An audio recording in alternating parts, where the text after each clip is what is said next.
challenge flag get thrown last night, now that we're getting close to games, do you have a strategy of how you maybe want to do that in the preseason and how you think it might go around the league? No, I really don't. I don't like the thought of it, but we'll do the best we can. We'll challenge when we think we have to, and we'll avoid the challenge when we think we have to also. Before the day off, you seemed pretty optimistic that Antonio Brown had seen a portion of practice, and you seemed pretty optimistic that he would. I'm an optimistic guy. Are you disappointed, or is there a setback of any kind? Yeah, I mean, I think we're all disappointed. I think he's disappointed. We like to, get the party started. We like to get him out here. He's a big part of this team. But in the time being, we're going to continue to work hard, and we've seen a development of some other receivers we're excited about. Who's really stepped up, Jon, in his absence?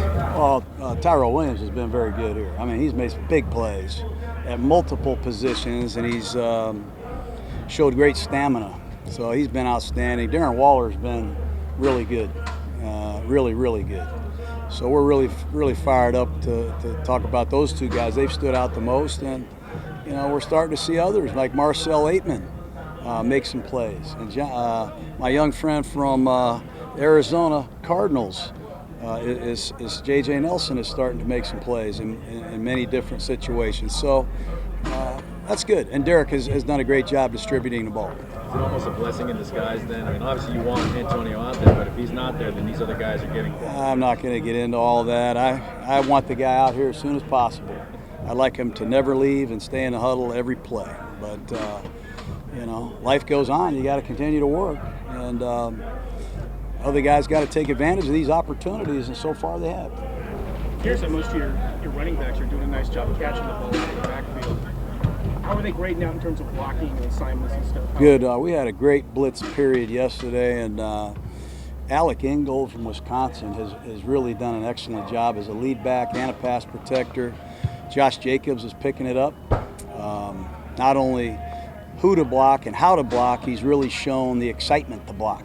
He's a physical guy, and we know Rashard can block, and DeAndre's back healthy, so we got a lot of backs that take pride in that are very good at it.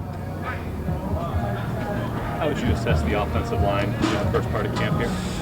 Obviously Trent Brown is a huge addition for us. He is standing out on the video every day. Incognito and Cooper are giving us some really good snaps at left guard. We already know Rodney and Gabe are very good players, and Kolton is a better player in year two. So we're looking for some more depth. We're going to look to continue to get better, and we'll see how we stack up against the Rams, because that's a formidable front.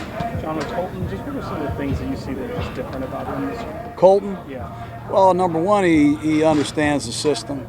I think he's in his second training camp. He's anticipating audibles, anticipating stunts, understands situations better. He's stronger. That's the big thing. I mean, the guy's a lot stronger and he's healthy, and that certainly helps.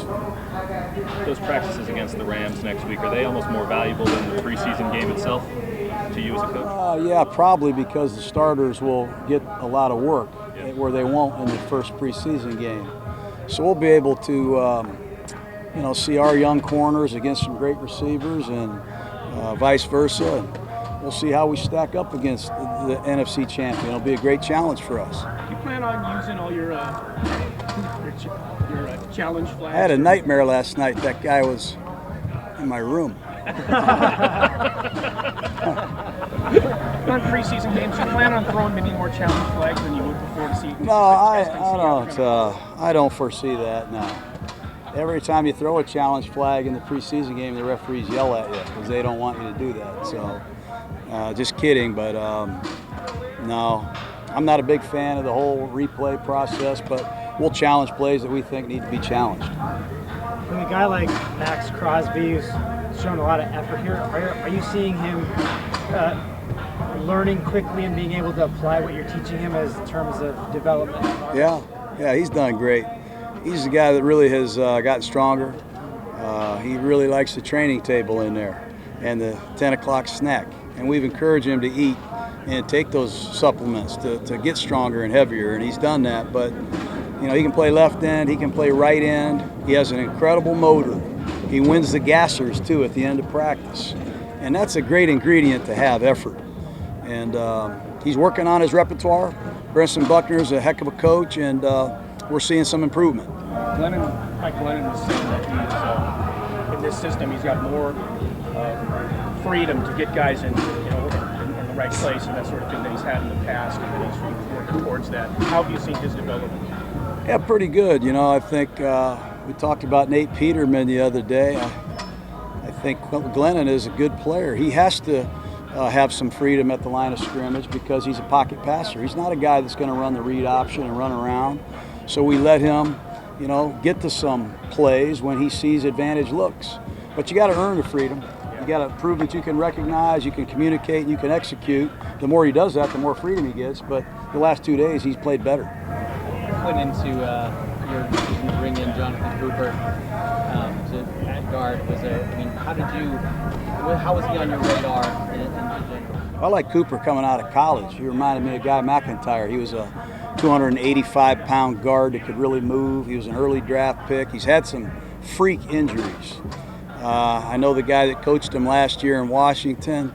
He started 13 games in Dallas where Rich Bisaccia was. He's a natural left guard. Incognito's out for the first 2 games. We need a veteran to play next to Kolton. And Coop has done a good job. Coop's a good player if he can be healthy now. Is there any update on Gabe Wright? Went down. Yeah, he tweaked his knee, and that could be a week, could be 2 weeks. We've got a couple defensive linemen, Gabe Wright, Eddie Vanderdoes, who's in there, also hopefully back within the next week. You mentioned Ingold earlier. He regards one of the top fullbacks in the country, but he didn't get drafted because Eagles don't use fullbacks that much. You used to a lot. Do you still want to use a fullback as much as you can? Yeah, we would. We certainly would.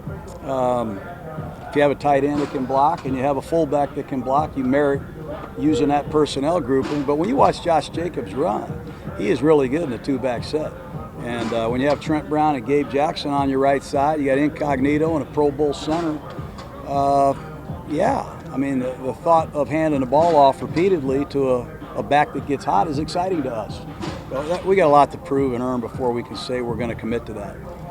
The draft picks, when we'd see in the videos, he talked about culture and establishing a new culture. Are you seeing that new culture come through here? Yeah, I don't know about culture. That's kind of deep for me. We just want to win. We want guys that will lay it on the line. Not that we didn't have that before, but we're trying to get a collective mindset here in the locker room. Guys that'll push it and work together. And we did acquire some guys that have captaincy in their background, they have winning in their background, and they have really good criteria when it comes to character. So we put a priority on that, and I'm glad we did. Let's do 2 more guys.